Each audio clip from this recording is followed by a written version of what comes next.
Hey guys, au lieu de vous faire entendre un peu ce que j'ai déjà fait dans son entièreté, parce que tout dépendant aussi, ça peut avoir pas mal vieilli, mais je veux dire, c'est plus actuel nécessairement parce que, un, mes techniques ont évolué. Deux, l'équipement aussi. Fait que le son qui est là n'est pas nécessairement représentatif. Ce que je veux faire, c'est peut-être plus vous expliquer un peu le thinking par rapport à certains segments. Je vais couvrir tous les segments. Là en premier, ça va être le screen. Quel type de technique que j'utilise pour pouvoir donner un petit peu plus de tonus au screen. Euh, dans cet exemple-là, c'est un cover qu'un groupe a fait, que j'ai enregistré, que j'ai produit, que j'ai mixé. Le chanteur était venu ici dans son booth pour pouvoir enregistrer justement des screams. Fait que là, je vais vous faire entendre l'original seul. Qu'est-ce que je fais comme layers? Layers numéro un, je prends tout le temps la voix, puis je la descends d'un ton pour donner un petit peu plus de lows, tout dépendant du type de voix. J'ai un groupe de depth que j'ai fait, que j'ai produit et mixé. Le chanteur avait vraiment une voix gutturale. Fait que c'était pas nécessaire d'y rajouter un layer plus low. Elle était déjà très grasse.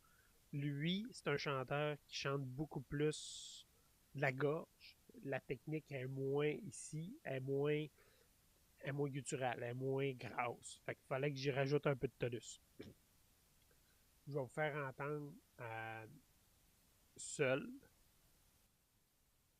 Here I go again. I made it so damn hard to come back from the mess that you read. Fait que vous avez entendu, tu sais, la voix est vraiment plus aiguë.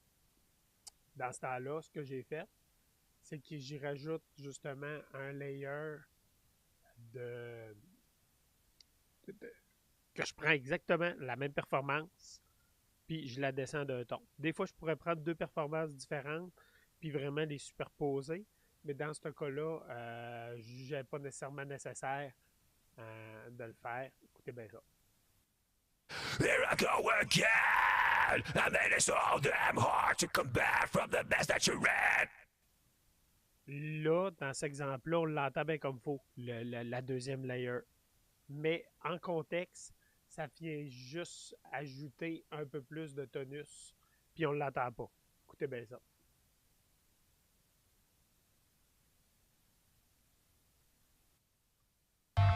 Here I go again. I made it so damn hard to come back from the mess that you read.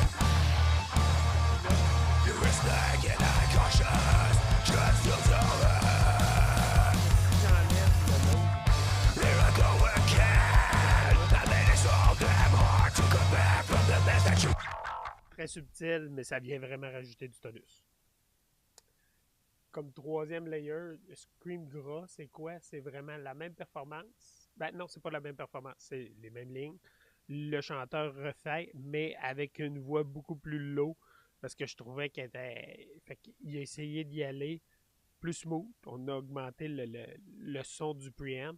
Et écoutez le seul. Here I go again. To come back from the mess that you read. You were snake and I cautious. Just here I go again. I made it so damn hard to come back from the mess that you read. Here I go again. I made it so damn hard to come back from the mess that you read. Et en contexte. Here I go again. I made it so damn hard to come back from the mess that you read. Fait que vous entendez quand même, il y a une grosse différence. Ce que je fais quand les layers, puis le chanteur a besoin d'être quand même tight, sauf que je réussis quand même à faire de l'editing. Ça, c'est les mêmes performances LPL. Mais si je prends celle-là, et puis celle-là, ce que j'ai fait, c'est que j'aligne chacun des mots, chacune des syllabes. Fait qu'exemple, celle-ci, je suis capable d'aller. Je trouve que, mettons, que il a commencé en retard un peu. Ce que je viens faire, c'est que je viens étirer sa performance pour que la syllabe commence au même moment, pour que les deux se fondent ensemble. C'est de l'editing. Je fais ça avec la guitare. Je fais ça avec la bass guitare, les deux pour qu'ils soient têtes. Je fais ça avec le drum, parce que pour que ce soit le hit au bon moment. Parce que faut, quand j'enregistre le drum, faut que je fasse l'editing pour qu'il soit tight, pour que les guides puissent jouer par-dessus, pour tighter les guides ou la bass tout de suite après, la voix se fait en dernier. Fait que normalement, le processus, c'est le drum en premier. Puis après ça, on a enregistré les deux tunes, il faut que je fasse mon editing pendant, tout dépendant si le drummer est tête ou pas. Fait que ça peut me prendre quelques heures. Fait que la performance des guides va être enregistrée la journée d'après ou la semaine d'après. Tout dépendant, ça va être quoi les horaires qu'on va avoir décidé. Fait que je vais vous envoyer quelque chose sur le drum. Je vais vous envoyer quelque chose sur la bass. Quel type de reamping que je fais aussi pour les guides. Quel type de parce que j'ai des speakers différents pour la guide. Je vous enregistre live, mais des fois, j'ai besoin d'avoir, tout dépendant dans le contexte, ça peut être, je peux utiliser des speakers différents. C'est pour ça que je fais du reamping. Je fais du reamping de bass aussi parce que j'ai besoin d'avoir plus de low-end. Fait que j'ai mon sub kick mic qui est là, qui a été fait homemade, mais qui marche hyper bien, que j'utilise aussi pour le kick. Fait que, quand j'enregistre le drum, je vais vous l'expliquer plus tard. Mais oui, je voulais que vous ayez peut-être un petit contexte là. Je vais vous faire entendre d'autres bouts.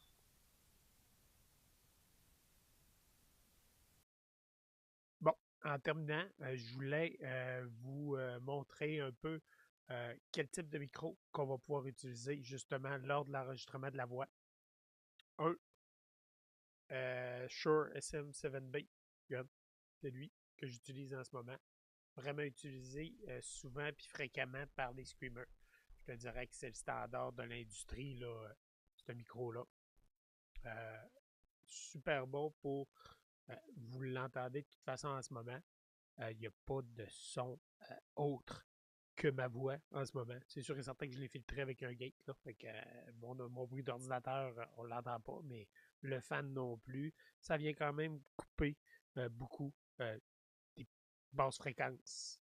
Des fréquences vraiment basses, pas nécessairement low, mais pas trop de bruit.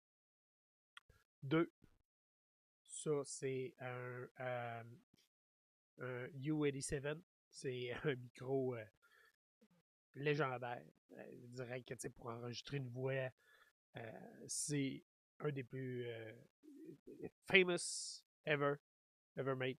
Quand on regarde les forums des meilleurs micros, quels sont les micros les plus populaires auprès des chanteurs-chanteuses. Le U87, je dirais que c'est un standard de l'industrie, mais pas dans le Scream, mais dans les autres enregistrés mielleux.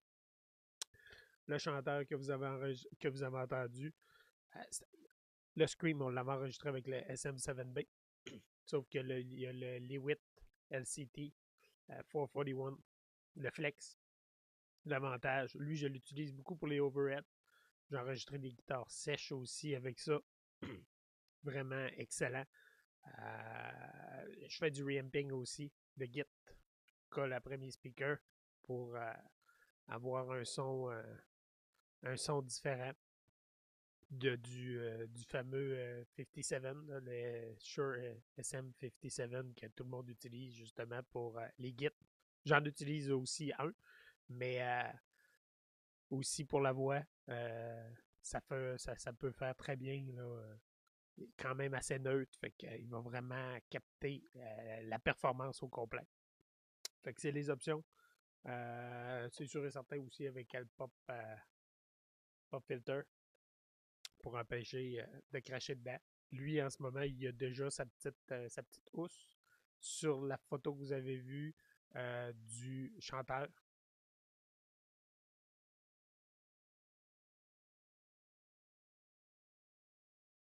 il y a la petite housse du flex qui est dessus directement pour empêcher justement les petits directement dans le micro.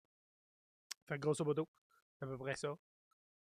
Au courant des prochaines journées, je vais vous envoyer justement des vidéos plus sur.